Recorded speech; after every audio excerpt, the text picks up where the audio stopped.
Heyo everybody, Haku here with my review of The Walking Dead Comics issue 161. And this was part 5 out of 6 of the Whisperer War. We are rolling towards the end of it. I've heard a few people saying that they thought this was maybe the least eventful issue of the Whisperer War so far. I don't know if I'd agree or not. I think there were plenty of stuff going on, especially in the first half with the entirety of the stuff for the Hilltop. I think there's a lot that went on.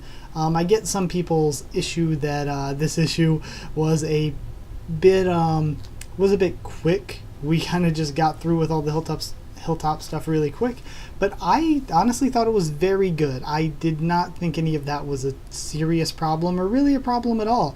And I'll break it down part by part, of course, as usual. So starting off, we have the cover. I think it looks awesome. I love the style that they're going for. Did I just spit a little?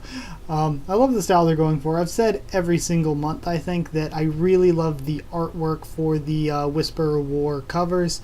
So love the style of that. It's not my favorite one, of course. I really love the Negan and Michonne one, and my favorite's probably the Dwight and Beta one.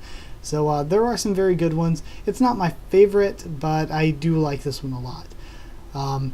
Then, of course, we have Lydia fighting through a ton of walkers slash whisperers. I think mostly just walkers. And it's pretty much 2 or 3 pages of really awesome action art. Like, her fighting them off looked really good. I love that art. So Sophia gets Herschel, and then Maggie escapes with them while Carl stays behind to try to clear out the house.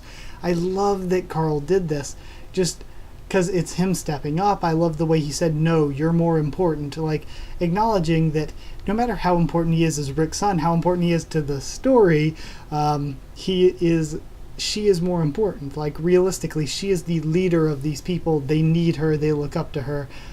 She has 2 children. I really like that Carl stepped up like that and made her leave with them. So Carl does stay behind, and there's a collapse, and he stays behind in the collapse to push Johnny and Brianna out of the way and get them out of the house. And then he passes out from what I'm assuming to be a combination of just smoke inhalation and plain heat. I mean, it was probably really freaking hot in there. I'm surprised it was that easy for him to survive, honestly, but I mean, it is a fictional work. So then Dante and Sophia are holding off the herd outside from Maggie and Herschel, and we see Lydia killing a whisperer and talking about how they live like animals. And this past 2 issues have been making me like Lydia a lot more, because I've never been a huge fan of hers. So I really did like that. Then we do have Aaron saving Carl as well. Of course, I said that I thought Aaron was going to end up saving Herschel and Sophia, so I mean, he was obviously in there. He was going to save somebody. So he saves Carl, and then he protects Harlan, Dr. Carson, while he's performing mouth-to-mouth on Carl. Carl getting some of that Harlan Carson action. But he performs mouth-to-mouth and saves Carl's life, of course. And from there, what else we got? We have protecting Harlan Carson, mouth-to-mouth. And then they note, while they're fighting, they note that the Whisperers are gone. So it's interesting that we have this group. They sent a few archers, they sent a few people to lead the walkers in, and then I don't think they died off. I think after a while, a couple of them got killed, and the rest just said, okay, we can just split back to the main force. It's a really good fighting strategy that we saw with Beta and his men as well. They led in the walker herd to attack with, and then they escaped back into the woods to lead another wave later on. So again, very, very smart tactics. I really like the tactics of the Whisperers here. I mean, I don't like them. They're the bad guys, obviously, but I think it's very smart story-wise. So with the Whisperers gone, the people of the Hilltop fend off the herd No Way Out style, and of course No Way Out is my favorite volume.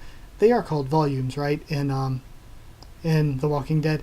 Of course, like, I know from manga, like, the chapters individually are collected into volumes, so is it each 6 chapters, I believe, is a volume in The Walking Dead? I don't know. I don't know if that's the proper terminology, but yeah, this volume, my favorite volume was No Way Out, so I like that they fought off the herd like that, and the art of Maggie saying, yay, we win, that is one of my, that's probably become one of my favorite pages already in the entire in the entirety of the comics. Like, I love that page so much. And I've seen a lot of people expressing about the same thing. That is such a good page.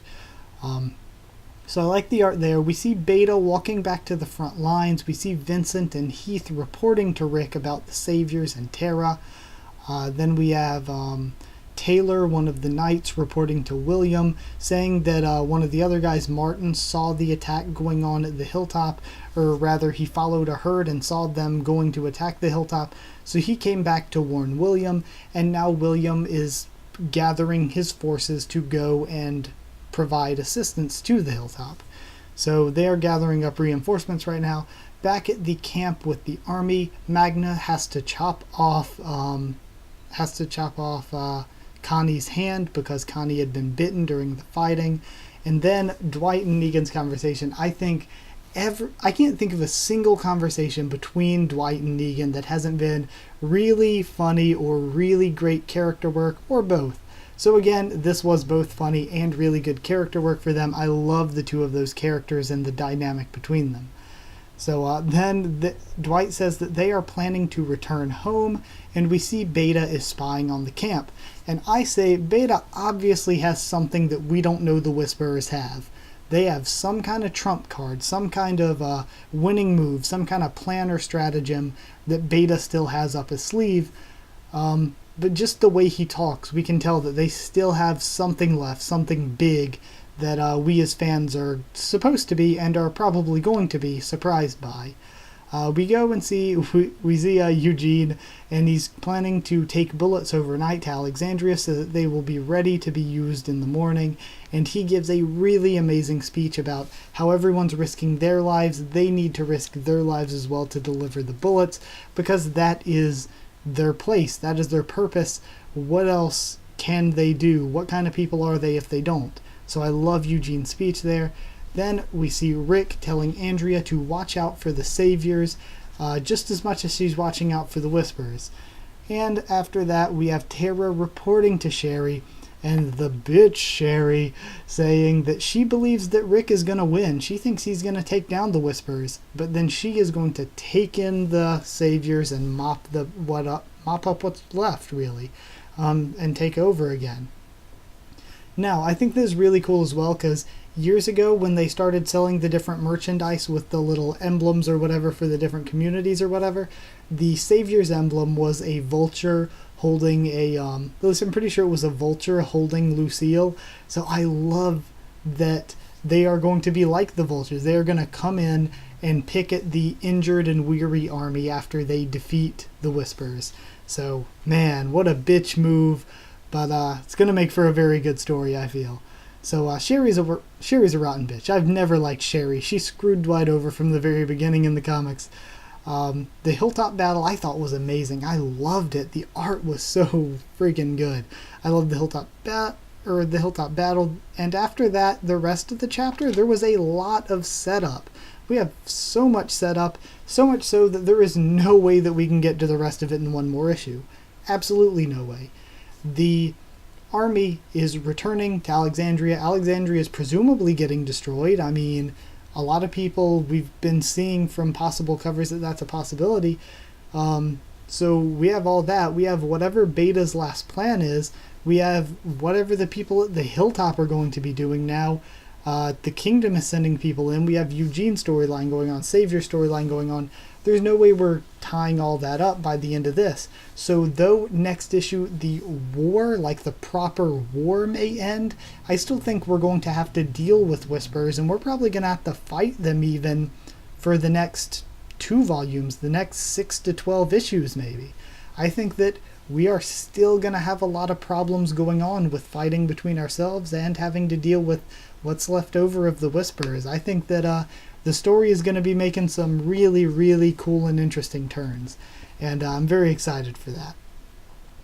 So, yeah, that's pretty much all I got, really.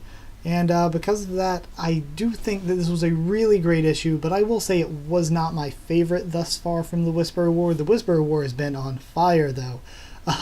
No pun intended. Sorry, Hilltop. But, yeah, so my thoughts on it, I'd give it an 8.75. I know the weird scores, really, this week. 8.75 burning buildings out of 10. So yeah, I thought it was really, really, really good. Maybe almost perfect, but not really. So yeah, just really, really good. And I wonder what you guys thought about it. So like, if you did like the video, and comment down there to tell me what you thought about this issue and what you thought about my thoughts on the issue. Subscribe, of course, for more of The Walking Dead, both comics and TV show if you want to. And follow on Twitter if you want to as well. I'll try to keep you updated there best I can on stuff for the channel and whatever. So that's it. Thank you once again for watching, and I'll see you all next time.